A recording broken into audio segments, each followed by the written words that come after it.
จังก็ส่งจุดสูจ้าจุดสูจ้าจุดสูนังสวากุมในบ้านเชียงเจียวตัวสนามไก่ในสระมันตีประวัติศาสตร์แคดบัดดำบองจากอะไรนั่งอะไรก็ได้ชั่วโมงแบบนั่งดอยซาอากีนี่เปียปอนนั่งประวัติศาสตร์เช้าหนักกันลองมอกะปันแต่เด็กนั่นคือสลักแคดจากตีปีดามแคดฝึกการหนึ่งจากให้ดำบงบังอ้อหนึ่งเนี่ยเด็กดามสางซองอากีนั่งดำใบฝึกเปียนั่งคือกอดจ้าตามกับไปเพื่ออะไรนี่แต่บงวิจิดำบงบางพอดนั่นคือจิตเตียตีปีปลุกบำนองมาจากเตียก่อนนั่งส่องคือจิตเตียตีปันแต่กลายมาก็เตยเจียสลักแคดให้ก็เตยเจียสระมันตีนะมวยนะจางจังระบอบได้เรียบจอมในขนมนั่งสัตย์เตยเจียระบอบยังรอโจนในปีได้ยังบางเจียสระมันตีจังไงจางจังจังนอมเตยขนมเต็กขยำจังจนดึกจูนอมปีประวัติเตียนี้ประวัติมาจากเตียตรุใครหายจำเฉยมือนักมวยนะจ่าปีพรุ่ท่าโจมากหลายนึงคือเจอดังองปีไวเปียปอนนึงเตะนึงเปียปอนนึงจับเตะดำใบเอากามือระบักวัดนึงเวียจังอารมณ์บานเราอ่ะปีพรุ่กอดนากอดดาวโจมาให้กอดคอนสลังเตะคืออันเมนในเตะอันเมนในเตะนะเขานะจ่าบัดดังองปีประวัติศาสตร์เปียปอนนึงกหลายตรังนึงเปียได้กอดดาวมือแต่กอดมินตุนกจัดจ่ามือเต๋อเวียจังนุ้ยจับดามจริงปีกไหลนะจังยังเนยกหลายตรังนิสันจ่ากหลายตรังนิสันให้ชำนังจุดรีบจูนไปให้เฉลี่ยเป็นปราณีปีจ็อบให้จำเชิญดามือจากกรุกาดามือนั่นคือเปียปอนนั่งระบอบปราปันตาไว้เด็กชมจุดรีบจูนเป็นนี้เปียปอนนั่งประวัติศาสตร์จังอ่ะจังขโมยขัดเปลี่ยนอยู่นะก็นะจังก็ส่งจุดรีบซูจ่าจุดรีบซูจ่าจุดรีบซูนังสวากุมในบ้านเชียงเจียวตัวสนามไก่ในสระมันตีประวัติศาสตร์แคดบัดดำบองจากอะไรนั่งอะไรก็ได้ชั่วโมงแบบนั่งดอยซาอากีนี่เปียปอนนั่งประวัติศาสตร์เช้าหนักกันลองมอกะปันแต่เด็กนั่นคือสลักแคดจากตีปีดามแคดฝึกการหนึ่งจากให้ดำบงบังอ้อหนึ่งเนี่ยเด็กดามสางซองอากีนั่งดำใบฝึกเปียนั่งคือกอดจากรูปทอดมาสลักนั่งกอดคือเชียร์มาจากเตียนั่งจังขยมนั่งจำเรียบจูนปีกอดให้เตียนี่ตรูใครนะจากอากีนี่สางซองในชนะมาปอนผมบุญรอยปรำจากบักเก็ตโฮนมาดอลร้อยทั้งไงเตะนี่มีอายุการมาโรยมาเพยชนามหายจากเตะนี่มีอายุการมาโรยมาเพยชนามให้วิศวกรสร้างซองอากีนี่คือเชียชนจิตอิตาลีโมดบารันจากจังที่ห้าอากีปรังพิจารณาโดยสามโมดยังไงนะตามปัจจุบันเจกรรมใบเลือดพิภพโลกจากจีเนสร้างซองคืออิตาลีนะจ้าให้เตะนี่ก็จังจมรีบจูนำปีกุลลำไหลระบบเตะนี่ได้จากเตะนี่มวยจังมูลคืออัดเคยมีเชิงจะสอมาดามตีนะจ่าเฉยมือจ่าปีโปรไทยยังมาเจ๊วิอจานะสำหรับอากีมวยเดี๋ยวอาชอเชิงบานเราเอาแต่ดอลอายุการมาโรยมาเพยชน้ำเราเอามาดอลรอทั้งไงคืออัดเคยมีเชิงจะสอมาดามตีจังสระมาดอลเป็นนี่คือมาโรยมาเพยชน้ำมาโรยมาเพยชน้ำมวยปีโปรอากีนี่สองชนะปอนบุญโรยปรำนะจ่าจังแบบในยังมือแต่ยังเคยตันเจียงวิอัดเคยได้อับปันนึงอะจงจางและขณะจิตซอกระดาษซอกระลาวไอ้คืออัดเมียนเตียงออกจากเตียงกราวเตียงเลยจังบันทาให้โชว์เชิงบานเลยเราโหดมาดอรอทั้งไงนึ่งก่อนพิ้วโจนมือได้สบายจัดได้เมียนตุ่มนุกจัดอัดปลุยบารมอัดเพยอัดขลาดจังอะจางจังยังยัยปีกระโรมาดองดำใบดังปีกุลดำไหลเตียนี่จากระโรเตียนี่มาเตียมีนดับใบหมดจากใบจังใบจ๊อกใบขังนกขังเลือติดเตี้ยเฉยมือเฉยถอดนะคุยนะจากกระโดดดับใบหมดนี่ตรบานดักปีประเทศอิตาลีมาติดจางจังอายุการสมาหนึ่งเตียหนึ่งคือมาโรยมาเพยชนะดูขี้จังมาโรยมาเพยชนะมุ่นเพื่อเตียมุยแต่ยาวเชียงไปอิตาลีให้แต่ดักกระโดดไปอิตาลีติดอัดธรรมดาที่นะขโมยนากระโดดทุนนะอิตาลีใช่ไหมนะจ้าเหมือนมาสลักปียาวบานเต้คือมุยเตียหนึ่งจราเหมือนแต่จังยังเกิดอัมปีคนลำไหลคือมหาศาลมองขโมยมหาศาลฉลองสมุดจ้าฉลองสมุดตรอมมาดอนช่างนะขโมยอิตาลีเหมือนเจ็ดได้นะก็นะจังบานทาบาเนี่ยละมอมคือถวดบานทีปีปรุมันอะไรเต้มาโรนเพยชนะมนยูนะจางจังใบหนึ่งเนี่ยนาคือเถอะบานคือกอดคือกอดปีปรุกอดคือเชื่อมาจากแต่หนึ่งนะมวยนะจังขยมน้องเชื่อริบชิวนำปีกอดตรูใครถ้ากอดเชื่อไว้เดี๋ยวกอดอาจช่วยแต่นิบานแล้วดอลอายุการมาโรนเพยชนะมนกอดชั่วโลกมาจ้ากระทาทอนชมอภัยวงกอดคือเชื่อเด็ดสดกรันไปจำใครบัดดำบองสมัยนู้นนะขโมยนะให้เปียท่าสดกรันสมัยนู้นคือเชื่อสดประจำดำบอลมันสดประจำประเทศสดประจำดำบอลให้เปียท่าดำบอลคือเชื่อพุ่งเปียยัวไปแข่งไล่จวบปรุงประตูให้กระโดดดันดอกแต่ได้ใครปรามรัวทั้งไง សៀមរាបឧត្តរមានជ័យប្រទានមានជ័យបៃលិនបាត់ដំបងហ្នឹង5ហ្នឹងក្រោមការគ្រប់គ្រងរបស់គាត់ប៉ុន្តែគាត់ក្រោមការគ្រប់គ្រងរបស់សៀមពីព្រោះសម័យនោះខេត្តបាត់ដំបងនៅក្រោមអាណានិគមរបស់សៀមណាមួយណាហើយអ្វីដែលយើងនិយាយហ្នឹងគឺជាប្រវត្តិសាស្ត្រអត់ពាក់ព័ន្ធរឿងនយោបាយទេណាមួយណាគឺប្រវត្តិសាស្ត្រសុទ្ធសាធតែម្ដងអញ្ចឹងបំណងគាត់សង់អគារហ្នឹងគឺដើម្បីធ្វើផ្ទះមិនកន្លែងធ្វើការទេណាមួយណាដែលគេហៅថាផ្ទះលោកម្ចាស់ឬភូមិគ្រឹះលោកម្ចាស់រយៈពេលសាងសង់តែ2ឆ្នាំទេរួចរាល់គឺ1905សាងសង់1907រួចរាល់ប្រាំងចូលប្រាំងម្ដងចាប៉ុន្តែប្រាំងមកក្នុងបំណងល្អទេគឺមកដើម្បីចរចាជាមួយនឹងសៀមហ្នឹងដែលគេហៅថាសិទ្ធិសញ្ញាប្រាំងសៀមឆ្នាំ1907ហ្នឹងគឺដើម្បីនឹងយកខេត្តបាត់ដំបងមកឲ្យប្រទេសកម្ពុជាយើងវិញចាអញ្ចឹងណែប្រាំងពេលហ្នឹងប្រាំងនឹងសៀមបានជួបគ្នាចរចាគ្នាដោយសន្តិវិធីអត់ច្បាំងបង្ហូរឈាមទេគឺស្លាបកាទឹកបិចចែកគ្នាត្រូវសៀមសុខចិត្តចុះហត្ថលេខាដកទៅវិញប្រាំងចូលមកគ្រប់គ្រងដាក់អាណានិគមបន្តរហូតឆ្នាំ1954ទៅចប់ចាអញ្ចឹងពេលហ្នឹងយើងឈប់រស់នៅក្រោមអាណានិគមរបស់គេហើយយើងបានឯករាជ្យហើយពេលហ្នឹងឯងដែលយើងចាប់ផ្ដើមមាននាយករដ្ឋមន្ត្រីមុនគេបងអស់ក្នុងរូបថតនេះបន្តិចទៀតអញ្ជើញមើលអញ្ជើញថតចាអញ្ចឹងនាយករដ្ឋមន្ត្រីដែលឈរឈ្មោះទី1បំផុតប្រចាំប្រទេសកម្ពុជាយើងគឺសម្ដេចព្រះបរមរតនកោដ្ឋរាល់ថ្ងៃហ្នឹងចាអញ្ចឹងណាចាអញ្ចឹងយើងនៅមាននៅក្នុងរូបចាំហើយក៏អញ្ជើញមើលទៅចាហើយយើងស្លេះពីហ្នឹងយើងនិយាយពីរឿងម្ចាស់ផ្ទះម្ដងនៅពេលដែលថៃដកទៅវិញសៀមដកទៅវិញគាត់ទៅដែរហេតុអីមកគាត់ទៅបើគាត់គឺជាជនជាតិខ្មែរគាត់ខ្មែរគាត់មានដើមកំណើតនៅខេត្តកំពតប៉ុន្តែមូលហេតុដែលគាត់ត្រូវដកខ្លួនទៅរស់នៅស្រុកសៀមដោយសារត្រកូលរបស់គាត់គឺអភ័យវង្ស6ជំនាន់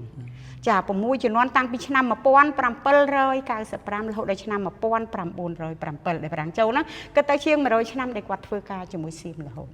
ដល់អញ្ចឹងផ្នត់ចិត្តគំនិតគាត់តើគាត់ក៏ស្តៀងទៅខាងស្តៀងចាទេទៅហើយពីព្រោះគាត់ធ្វើការជាមួយគេឡើង6ជំនាន់នោះក្មួយអញ្ចឹងគាត់ទី6ចុងក្រោយគេហើយអញ្ចឹងចិត្តគំនិតគាត់ទៅហើយសូម្បីតែឈ្មោះក៏ស្តៀងដែរប៉ុន្តែឈ្មោះនឹងឈ្មោះខ្មែរទេមិនមែនឈ្មោះថៃទេណាក្មួយណាអញ្ចឹងពេលដែលសៀមដកគាត់ទៅដើរទៅដល់ទីនោះគាត់ទៅសង់ផ្ទះមួយទៀតនៅស្រុកសៀមដូចគ្នាបេះបិទនឹងផ្ទះនេះដែលគេហៅថាអគារភ្លោះហេតុអីក៏គាត់សង់ដូចម្លេះដោយសារកន្លែងនេះគាត់ស្រឡាញ់គាត់ពេញយកផ្ដើមសង់ដើម្បីធ្វើផ្ទះរបស់គាត់ប៉ុន្តែអត់បាននៅទេមួយថ្ងៃក៏អត់បាននៅតែដោយសារសង់ឲ្យប្រាំងចូលដែលខ្ញុំជម្រាបជូនមកអញ្ចឹង1905សាងសង់1907សង់រួចប្រាំងចូលផ្លុកអញ្ចឹងគាត់ទៅដល់ទៅសង់នៅស្រុកថៃបានដូចគ្នារហូតដល់គេហៅថាកូនភ្លោះដោយសារគាត់យកវិស្វករអ៊ីតាលីដែលសង់អាគារហ្នឹងអញ្ចឹងជាងនឹងប្លង់ហ្នឹងអត់ខុសទេដោយកូនភ្លោះគ្រាន់តែស្រុកសៀមសង់ក្រោយស្រុកខ្មែរ4ឆ្នាំខ្មែរ1905ស្រុកសៀម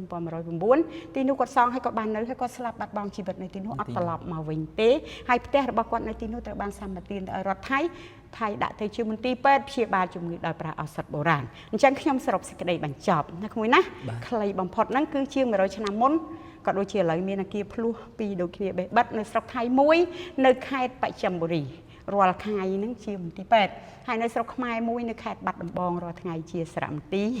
ដែលធ្វើជើងចូលនឹងឯងចាសារមន្ទីរប្រវត្តិសាស្ត្រខេត្តបាត់ដំបងនឹងឯងហើយម្ចាស់តែមួយទេគឺគាត់គឺជាជនជាតិខ្មែរមិនមែនថៃមិនមែនបារាំងទេគឺខ្មែរចាអញ្ចឹងអ្វីដែលខ្ញុំជម្រាបរួច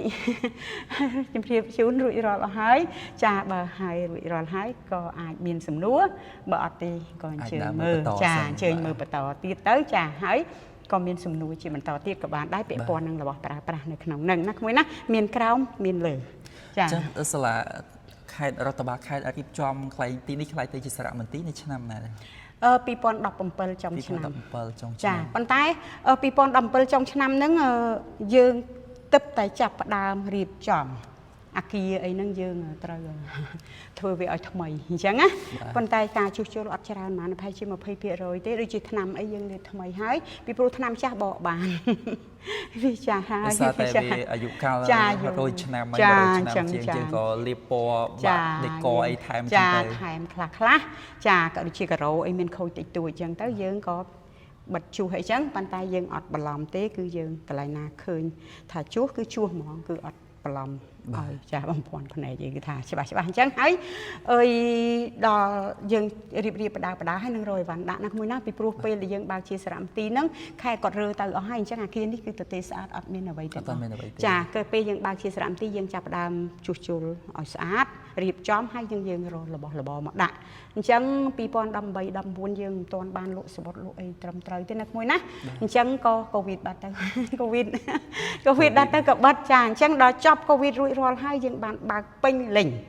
ដោយមានការទទួលស្គាល់ពីក្រសួងសេដ្ឋកិច្ចនិងហិរញ្ញវត្ថុហើយនិងក្រសួងមហាផ្ទៃស្របច្បាប់លក់សម្បត្តិត្រឹមត្រូវគឺនៅថ្ងៃទី1ខែ1ឆ្នាំ2023ចាបើគិតដល់ឥឡូវ2ឆ្នាំកន្លះ2ឆ្នាំកន្លះជាងតិចណាក្មួយណាចាអញ្ចឹងឯងក្មួយរាល់វត្ថុទាំងអស់នោះតើយើងយកមកពីខាងណាវិញខ្ញុំតាមការពិតយើងរកមកពីខាងក្រៅណាពីព្រោះយើងចេះយើងចង់និយាយថា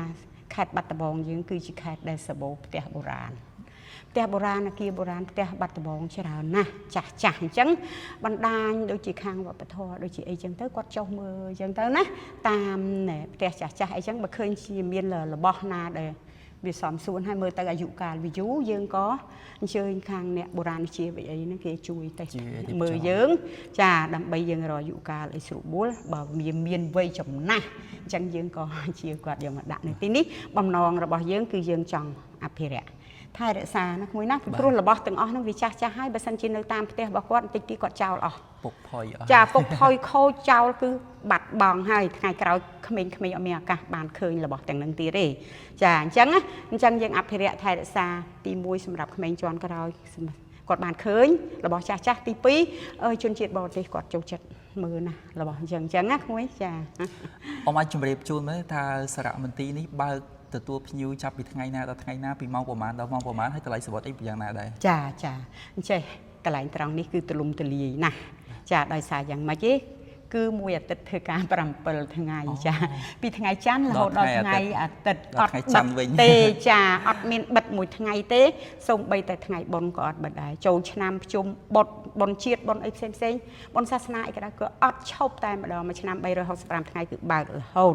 ចាអញ្ចឹងហើយចំពោះម៉ោងធ្វើការគឺពីម៉ោង7កន្លះរហូតដល់ម៉ោង5ល្ងាចចាអត់បិទទេគឺវាស់ល្ងាចតែម្ដងហើយ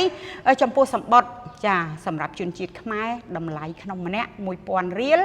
ហើយយើងយកតែអ្នកដែលមានអាយុ18ឆ្នាំឡើងទេចា18ឆ្នាំចុះគឺ free ចាអញ្ចឹងចំពោះជនជាតិបរទេសគឺក្នុងម្នាក់$3គឺយកសម្រាប់តែអាយុ10ឆ្នាំឡើងទេក្រោម10ឆ្នាំគឺ free ចាហ្នឹងអូខេចាអរគុណអរគុណតាជាងដើរមើលបន្តទៀតសិនចាអញ្ជើញគ្មានណាអញ្ជើញមើលឡូវចង់និយាយថាប្លុកនេះណាវាជាឧបករណ៍ភ្លេងខ្មែរទាំងអស់ចាប្លុកជាយើងគិតថាសិតតែអញ្ចឹងចាប៉ុន្តែចង់ជម្រាបមួយពីរឿងចាប៉ីអញ្ចឹងណាពីព្រោះឧបករណ៍ភ្លេងខ្មែរទាំងអស់យើងធ្វើតូចតែធំតែចាប៉ីមួយនឹងសំណួររបស់ភ្ញៀវគាត់តែងសួរមិនបានធ្វើចាប៉ីធំម៉េចមិនបានធ្វើចាប៉ីធំម៉េចចាចាប៉ីខ្ញុំចង់ជម្រាបឲ្យដឹងហើយចាពីព្រោះ Facebook គាត់ទូលំទូលាយចាអញ្ចឹងចាប៉ីគឺជាឧបករណ៍ភ្លេងខ្មែរដែលកើតមុនគេបងអស់ចាក្នុងចំណោមភ្លេងខ្មែរទាំងអស់នេះចាប៉ីកើតទី1ហើយដើមកំណើតចេញពីខេត្តតាកែវខេត្តតាកែវគឺជាខេត្តដែលមានវ័យចំណាស់ជាងគេប្រចាំប្រទេសកម្ពុជាហើយគាត់នឹងឯងជាអ្នកផលិតចាប៉ីលោកតាគង់ណៃលោកតាប្រាជ្ញឈួនបៃតាចាប៉ីហ្នឹងគាត់គឺជាអ្នកតាកែវហ្នឹងឯងចាហើយរាល់ថ្ងៃហ្នឹងចាប៉ីជាប់វិន័យហើយគឺចាប៉ីធំជាងពិភពលោកចាប៉ីធំជាងគេលើពិភពលោកហើយក៏ត្រូវបានអភិរក្សដោយអង្គការ UNESCO រួចរាល់ហើយគឺនៅឆ្នាំ2016ថ្ងៃទី30ខែវិច្ឆិកាអញ្ចឹងចាប៉ីបានចូលជាសម្បត្តិបេតិកភណ្ឌ8ឆ្នាំជាងហើយអញ្ចឹងបានជាយើងធ្វើចាប៉ីធំចង់បង្ហាញសហគមន៍អន្តរជាតិថាចាប៉ីជារបស់ខ្មែរមិនអាចប្រទេសណាថាជារបស់គេបានដោយសារយើងមានការទទួលស្គាល់ពីអង្គការ UNESCO ថាចាប៉ីគឺជារបស់ខ្មែរអញ្ចឹងណាក្មួយណាចាអញ្ចឹងជើញបន្តទៀតណាចាបងយើងសបោចាផ្ទះបែបហ្នឹងយើងដាក់អញ្ចឹងក្នុងគោលបំណងដូចថាភ្ញៀវគាត់មកអញ្ចឹងគាត់គ្មានឱកាសដើរលេងច្រើនតាមភូមិតាមឃុំឆ្ងាយអញ្ចឹងគាត់អាចមើលបានថាខេត្តបាត់ដំបងមានផ្ទះបែបអញ្ចឹងហើយនៅសល់យូរឆ្នាំណាចាអាយុកាលសិត100ឆ្នាំដែរហើយមានច្រើនណាស់អញ្ចឹងណាចាថតគាត់ចាយើងប្រាប់បែបអញ្ចឹងឯងចាព្រោះលោកតាស៊ិនស៊ីមុតគាត់កើតនៅខេត្តស្ទឹងត្រែងបាទចាយើងអត់ដាក់ទេយើងដាក់តាស្រាំទីបាត់ដំបងដាក់នៅបាត់ដំបងអាយុចាត្រូវភ្លៀងត្រូវក្តៅខូចបាទខាងក្នុងបានពីដើមស្អាតណាស់មួយយើងមើលចេះទៅហើយស្ពានថ្មចាស់នោះសង់ក្រោយអាគារនេះ11ឆ្នាំអាគារនេះ1105នោះ1116សម័យបារាំងណាមួយណាបារាំងចូលមក1107ចឹងបារាំងសាងសង់ទេប៉ុន្តែមើលទៅឲ្យចំអាគារនឹងហ្មងតម្រូវអត់ខុសមកថ្នាំងដៃណាគឺកណ្ដាលអាគារនឹងហ្មងក្មួយមើលថ្នេរនេះទៅចំស្ពានថ្មចាស់ថតពីចំកណ្ដាលចាកណ្ដាលស្ពានថ្មចាស់នឹងចាមកថតកណ្ដាលចាស្អាតណាស់ហើយយើងចេះទៅយើងមើលទៅលើឃើញមានឆ្នាំសាងសង់នោះចាគឺ1905នៅខាងលើចាវាថតចំ ថ្នេរកដាលនេះធ្វើចំពុះជាមួយនឹង ចាមើលថ្នេរអាគេអត់គេរៀបកដាលចឹងត្រង់ទៅចំស្ពានថ្មចាស់ហ្មង ចំជាមួយស្ពានហ្មង សាងសង់នៅសម័យបារាំង ដល់ពេលយើងធ្វើស្ពានថ្មីទៅប្រឆិតទៅនោះបាទ ចាប្រឆិតប៉ុន្តែល្អណាស់ដែលយើងបានថែរក្សាស្ពាននេះចា កុំឲ្យបាត់បង់ប៉ុន្តែយើងសាងសង់ថ្មី ចា